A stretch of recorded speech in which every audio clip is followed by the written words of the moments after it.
सेवा तो एक तो होता है कि दिल में जज्बा होता है, दिल में जब वर्दी भी आदमी पहन लेता है ना तो फिर आदमी कुछ नहीं होता, चाहे कहीं भी ड्यूटी गलवान में, चाहे कहीं भी लास्ट पोस्ट में देते, कहीं दे दे खरीद लिया।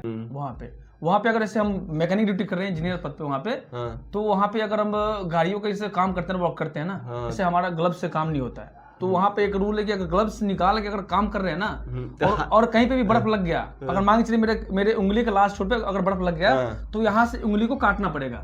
अच्छा। नहीं तो क्या होता है कि धीरे धीरे ये बर्फ क्या होता है, बढ़ने लगता है। कई बंदों हमारे में आईटी में कई बंदों का उंगली कटा, किसी का पैर कटा है, ये बर्फ लगने का काम। तिरंगा हमने घर पे लगाया, और घर पे कहाँ लगाना है, जहाँ पे उजाला है, मतलब कि दिन में भी अगर उजाला है और रात में भी उजाला होना चाहिए तब वहाँ पे झंडा लगेगा, नहीं तो नहीं लगेगा। ये होना चाहिए दिल में कि प्रथम देश है, पहले देश होना चाहिए, बाद में धर्म जाति कुछ भी हो, पहले देश होना चाहिए। चाहे आप कहीं भी जॉब करते हो, कहीं भी बिजनेस करते हो, कुछ भी करते हो। लास्ट चीज मतलब हमारे सामने बिल्कुल 100 मीटर आगे हमारा चीन बॉर्डर, 100-200 मीटर, वहाँ पे रोड नहीं था। मतलब 2021 में गया था, 21 में बिल्कुल ही रोड नहीं था, इतना पथरीला रास्ता कि पैदल चलना मुश्किल है, गाड़ी छोड़िए। कि आज बड़ी हर्ष और खुशी की बात है कि आज 26 जनवरी है दोस्तों, और इस 26 जनवरी पे बड़ी ही मैं खुश नसीब हूँ कि इनसे मुलाकात हुआ। ये हमारे पुराने मित्र सागर जी हैं, और मैं बता दूं कि ये ऐसे इंसान है यहाँ पे जो बैठे हुए, वे एक इंसान नहीं है, ये जो है पूरे आईटीबीपी के जवान के साथ अपने यहाँ बैठे हुए हैं और पूरे लेह लद्दाख घूमते हुए यहाँ पे आए हुए हैं। तो समझिए कि ये अकेले यहाँ नहीं है, तो ये बात सोचने वाला बात है। तो जो भी हम लोग बात करेंगे वो पूरे देश हित की आज बात होगा, और आज बड़ी हर्ष की बात है। और ये हमेशा दिल में तिरंगा लेकर के और माथे पे कफन बांध करके चीन और तिब्बत के बॉर्डर पे हम लोग को सेवा करने के हित में हमेशा 24 घंटा कार्यरत रहते हैं। तो इनको सबसे पहले मैं नमन करता हूं और जय हिंद कहता हूं, और इसी के साथ मैं अपने चैनल पे इनको स्वागत करता हूं। सर पहले अपना नाम बता दीजिए। सभी को मेरा जय हिंद, बिहार योद्धा चैनल देखने वाले को, सभी दर्शकों को मेरा जय हिंद। जैसे मेरा नाम सागर कुमार हुआ, मैं आईटीबीपी में अरुणाचल प्रदेश में कार्यरत हूँ फिलहाल अभी प्रेजेंट में। थोड़ा सा ये बताइएगा कि हम लोग का जो दर्शक है वो अपने बच्चे को या जो अभी फिलहाल जो अभी तैयारी कर रहे हैं जी, तो आईटीबीपी में कैसे जाए और क्यों जाए? आईटीबीपी में या इसके अंदर कोई और फोर्स होता है, अर्धसैनिक बल, आर्मी, चाहे कोई भी हो, सबका एक ही बेसिक होता है कि पहले फिजिकल और आपका दूसरा आपका रिटेन, ये दोनों मजबूत होना चाहिए। पहले ऐसा नहीं है, पहले था कि फिजिकल किया, पहले के ज़माने में होता था कि पहले फिजिकल किया और पहले जॉब मिल जाता था आसानी से, लेकिन अभी फिजिकल भी रिटेन में दोनों चाहिए। अगर दोनों मजबूत होगा तो फोर्स में वो आगे के लिए अप्लाई कर सकता है, वरना नहीं करे। अच्छा ठीक है। आप कब से यहाँ पे कार्य कर रहे हैं, मतलब देश सेवा कब कर रहे हैं, कब से? मैं अगस्त 2020 से देश सेवा में लगा हूँ। पहले मैं कुछ और काम करता था। पहले मैं मतलब पापा की सेवा करता था, जैसे कि दुकान हो गया, मैं दुकान से पहले चलाता था, लकड़ी कोयले का मेरा दुकान था पहले, अभी भी दुकान है। तो पहले सिर्फ कोयले का दुकान था, फिर धीरे धीरे उसमें हमने मेहनत किया और लकड़ी हुआ, फिर हमने गाड़ी लिया बालू लाइन में। जैसे हम पहले हम बालू लाइन से भी जुड़े हैं, बालू का भी काम किया, ट्रक का भी काम किया है, लकड़ी और कोयले का भी काम किया, दोनों सब काम करके। उसके अलावा फिर जैसे हम देखें कि भाई धीरे धीरे हमारे को दूसरे को, जैसे कि हमारे गाँव में 2-4 हैं फौजी आदमी, तो उनको देख के मेरा मोटिवेशन हुआ चलो भाई कि मैं दुकानदारी भी करूँ और देश सेवा के लिए फौज के अप्लाई करूँ, फौज के रहते हुए देश सेवा। बिल्कुल फौज इसमें ज्वाइन करके मेरे को मन था कि भाई वर्दी पहनूं, और ये सब काम करते करते और अप्लाई किया, और अप्लाई करते मेहनत करने के उपरांत फिर मैं आईटी में भर्ती हो गया अगस्त 2020 में।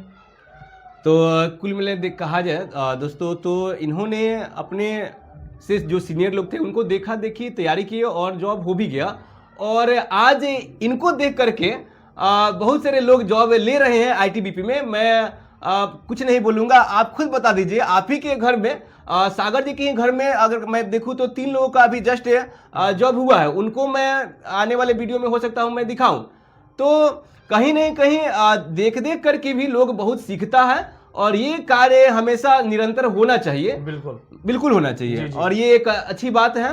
और इसी के साथ मैं बता दूं कि मैं आज थोड़ा सा पिछले कई दिनों से मैं आपसे ये बातें करने वाला था कि ये दुख हुआ उस दिन जिस तारीख था 22 तारीख को, ठीक ना, 22 तारीख को उधर ही कहा जाए कि हाँ जवान शहीद हो गए। ये बड़ी दुख की बात है। और देखा गया कि 200 मीटर अंदर खाई में गाड़ी गिर गया, तो उसी समय 10 जवान शहीद हो गए। ये ऐसा हम देखते आ रहे हैं कि ये हमेशा कभी कभी होते रहता है जी।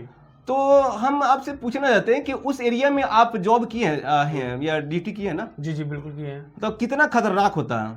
जिससे कि जो हमारी जो बॉर्डर एरिया में जितने भी रोड होते हैं ना, वो तो 90% ठीक होता है, 10% जो होता है कि मतलब अभी खराब चल रहा है। अभी जैसे कि अभी के कार्यकाल में अभी जो चल रहा है पोजीशन, अभी जो सड़कों का हाल है बहुत बेहतर है, लेकिन कहीं कहीं जो ऐसा है ना, जैसे कि जम्मू वाला इलाका हो गया, लेह लद्दाख वाला इलाका हो गया, वहाँ का रोड थोड़ा स्थिति सही नहीं है, लेकिन फिर भी सही है।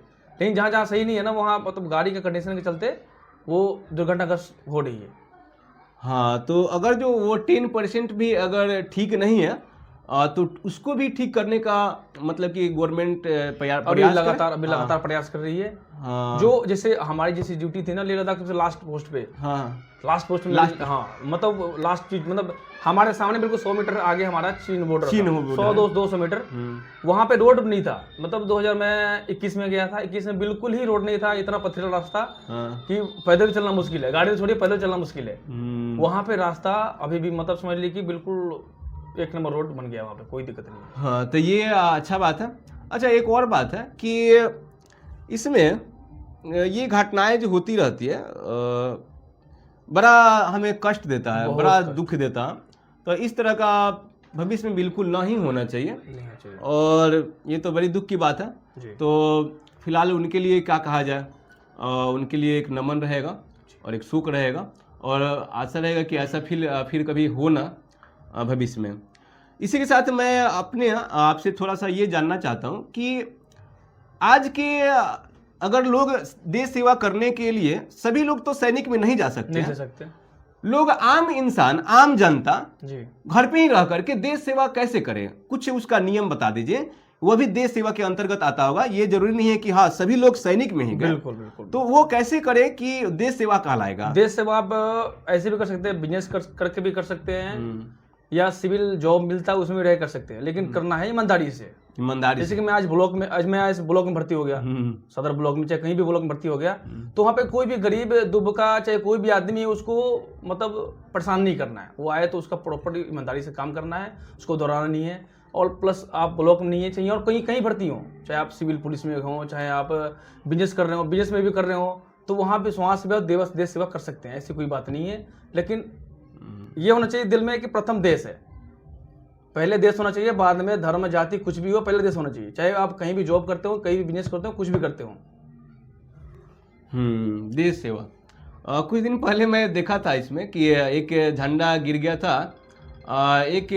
वो तो वीडियो अभी नहीं दिखा सकता, वो बहुत दिन पहले था कि बच्चा से गिर गया था, तो एक बड़ा आदमी ये मुंह में गुटखा लेकर के ही था, उस बच्चा को मारा, झंडा उठा के दे दिया। लेकिन वो देखे कि जमीन पर भी थूका। तो यहाँ पे हमें थोड़ा सा अजीब लगा कि तो खुद देश को गंदगी कर रहा है, और एक झंडा के लिए जो अभी वो जानता भी नहीं है कि हम क्या है, वे कौन है, झंडा क्या होता, तिरंगा क्या होता, उसके लिए पीट दिया। तो भाई तुम बड़े हो, ऐसा मत क्या करो। वास्तविकता देश सेवा भी अगर गंदगी फैला रहे हैं और तो इधर उधर थूक रहे हैं, तो वो भी आपका देश सेवा नहीं कहलाएगा। हाँ, तो ये भी होना नहीं चाहिए। बिल्कुल। देश सेवा में एक और मैं बताना चाहूंगा, आज 26 जनवरी है, तो 26 जनवरी और 15 अगस्त का ये होता है ना, जैसे कि बच्चे लोग चाहे कोई भी आम आदमी तिरंगा खरीदते हैं और उसका अवहेलना करते हैं। उसका एक रूल है, जैसे कि मैंने तिरंगा खरीद लिया, तिरंगा हमने घर पे लगाया, और घर पे कहाँ लगाना है, जहाँ पे उजाला है, मतलब कि दिन में भी अगर उजाला है और रात में भी उजाला होना चाहिए, तब वहाँ पे झंडा लगेगा, नहीं तो नहीं लगेगा। ये मतलब कि वो मतलब रूल में नहीं है।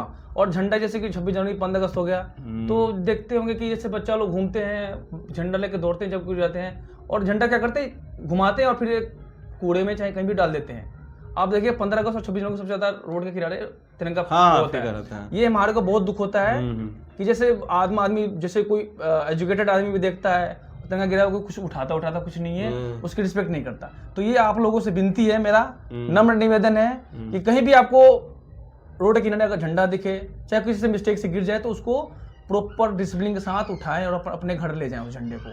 कृपया करके कूड़े में न डालें। 26 जनवरी 15 अगस्त को खासकर ये हमारे को देखने को मिलता है। इधर अगर चाइना और भारत की बॉर्डर की बात करें जी, तो बहुत कठिन है बहुत वहाँ पे जॉब करना। और सोचिए जरा कि हम लोग यहाँ पे अभी इतना ठंडा में है, तो लेह लद्दाख से ज्यादा कहीं ठंडा इधर हमें नहीं दिखाई देगा ना। वहाँ पे इतना ठंडा में किस तरह से देश सेवा कर पाते हैं आप लोग? वहाँ पे देश सेवा तो एक तो होता है कि दिल में जज्बा होता है, दिल में जब वर्दी में आदमी पहन लेता है ना, तो फिर आदमी कुछ नहीं होता, चाहे कहीं भी ड्यूटी गलवान में, चाहे कहीं भी लास्ट पोस्ट में दे दे, कहीं दे दे। वहाँ पे मैं बताऊंगा स्थिति आपको, आम आदमी वहाँ पे अफोर्ड नहीं कर पाएगा, वहाँ पे रह नहीं पाएगा। जैसे हम लोग वहाँ पे, ये सब तो ट्रेडिंग का बदौलत है और देश के एक प्रेम के बदौलत है। बिल्कुल बिल्कुल, इसीलिए ये लोग रह पाते हैं। बिल्कुल, देश प्रेम के आगे हमारे को कुछ नहीं दिखता है। वहाँ पे आप देखिएगा कि पानी जमा हुआ, पानी को पहले हम तोड़ते हैं। जैसे हमारे को पानी यूज लेना है तो पहले पानी को तोड़ा जाएगा गरम से, तोड़ने के बाद फिर हम उबालेंगे, हाथ मुंह धोएंगे, जो कुछ क्रियाकलाप होता है उसमें हम करेंगे पानी को उबालने के बाद। फिर जो हमारा गया खाने का, अंडा सब्जी चाहे कुछ भी, आलू वालू कुछ भी हो, सब जमा होगा, बिल्कुल हार्ड पत्थर की तरह होगा। उसको उबालने के बाद ही सब्जी बनेगा। आटा वहाँ पे ये कितना टाइम लगता होगा आलू उबला जाए तो, या चावल बना ले?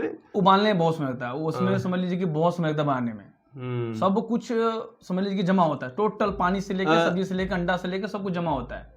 सोचिए जरा, वहाँ पे जमा होता है। हाँ, और यहाँ पे आलू 1-2 सीटी में हो जाता होगा, तो यहाँ वहाँ पे हमें लगता है कि 12, 13, 15 ऐसा सीटी लगाना पड़ता होगा। बिल्कुल हाँ। वहाँ पे आलू को उबालने के लिए जी, उबाल के फिर छील के फिर काटने करने के लिए। हाँ जी।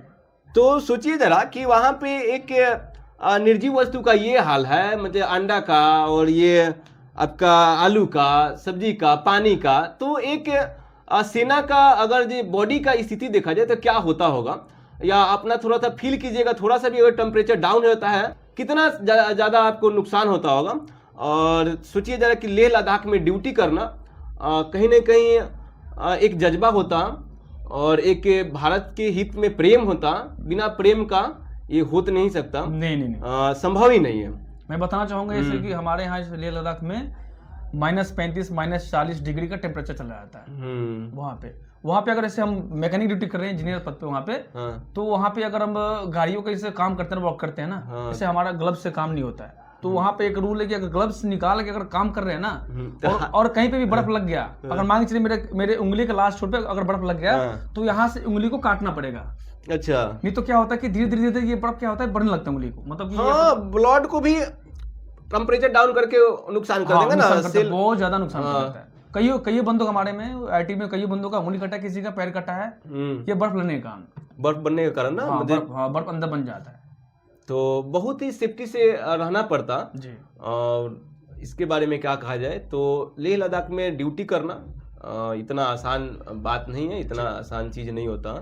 और ये सब ट्रेनिंग का है और देश प्रेम का है। और इनके समझिए कि इनको एक धन्यवाद देना चाहता हूँ, इनके माँ बाप को, कि ये एक माँ बाप को एक मोह माया को त्याग करके वास्तविक जो माँ बाप है, वो देश है, वो एक्सेप्ट किए हैं, स्वीकार किए हैं। तो ये देश प्रेम के हित में निकल गए हैं और पिछले 5-6 साल से अपना घर द्वार को त्याग करके अभी लेह लद्दाख में ड्यूटी कर रहे हैं। तो ये छोटा बात नहीं हो सकता है। इनको बहुत बार सैल्यूट हमारे जनता की ओर से और हमारे तरफ से।